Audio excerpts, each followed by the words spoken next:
Kailangan mo na bang mag-grocery pero nag-aalangang lumabas? O di kaya'y may aasikasuhin ka pa sa bahay na hindi pwedeng iwan? Kami na ang bahala. Order sa Prince in 3 easy steps. Una, i-download ang MySuki app. Pangalawa, piliin ang mga gustong produkto. At pangatlo, hintayin ang iyong delivery. Paano ba mag-install ng MySuki app? Buksan ang Google Play Store o App Store. Sa search bar, i-type ang MySuki. I-click ang MySuki at i-install. Hintayin ma-install ang app. Paano gumawa ng MySuki account? Buksan ang MySuki mobile application. Ilagay ang iyong mobile number. I-click ang Next. Hintayin ang text na may laman ng iyong one-time PIN o OTP. Ilagay ang OTP. Kung na-redirect ka na sa home screen, i-click ang profile icon. I-click ang profile details. Ilagay ang iyong pangalan at apelido. I-search at i-pin ang iyong lokasyon. I-click ang Done. Kung ikaw ay may tindahan o sari-sari store, ilagay ang pangalan nito. At kung wala, i-click ang arrow sa kaliwang ibabaw para laktawan. Ilagay ang iyong telephone number. At kung wala, i-click ang arrow para laktawan. Ilagay din ang iyong email address. At kung wala, i-click ang arrow para laktawan. I-click ang Save sa kanang ibabaw ng screen para ma-save ang lahat ng iyong detalye. Paano mag-enroll ng Prince branch sa iyong account? Sa home screen, i-click ang Add Suki Vendor. I-click ang Manual sa kanang ibabaw ng screen. Ilagay ang code na PRNCE. Lalabas ang Prince Store card sa iyong home screen. I-click ang salitang Prince Store na makikita sa card. Piliin ang pinakamalapit na branch at i-click ang Done sa kanang ibabaw ng screen. Makikita mo ang iyong napiling Prince branch sa card.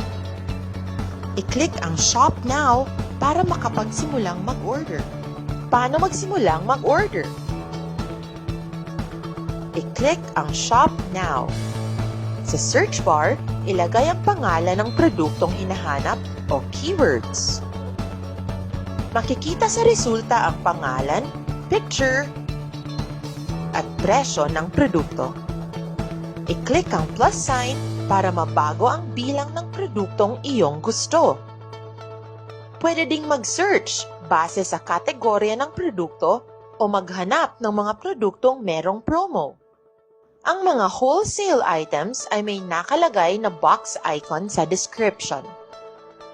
Tandaan na kailangang umabot sa minimum wholesale quantity bago makuha ang wholesale price ng item.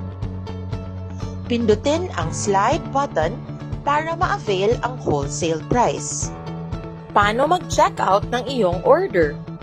I-click lang ang cart icon. Sa cart, pwede ka pang mag-adjust ng bilang o magtanggal ng mga produkto. Kung tapos na sa pamimili, i-click ang checkout. I-review ang order summary. Pindutin ang pickup option kung ang order ay for pickup. At kung for delivery, siguraduhin tama ang iyong delivery address. Tingnan din sa order summary ang halaga ng lahat ng produktong in-order kasama ang delivery fee kung ito ay for delivery. Pwedeng maglagay ng notes sa iyong order para sa special instructions. Kung lahat ay tama na, i-click ang Send Order at Proceed. Makakatanggap ka ng notification na ang iyong order ay napadala na sa tindahan. Paano i-track ang iyong order? I-click ang History para makita ang iyong kasalukuyan at nakaraang orders. I-click ang iyong kasalukuyang order para makita ang status nito. Makakatanggap ka ng notification kung natanggap na ng tindahan ang iyong order. Merong tatawag galing sa tindahan kung may hindi available na item sa iyong order. Ang status ay magpapalit sa order accepted, preparing, final checking, ready for delivery, at received. Makakatanggap ka ng notification kung ready for delivery at kung na-deliver na ang iyong order. Download, shop, and relax dahil ang Prince, tindahan ng bayan, ay narito para sa inyo. Yes, Prince delivers and offers pickup in store. Maraming salamat po at happy shopping!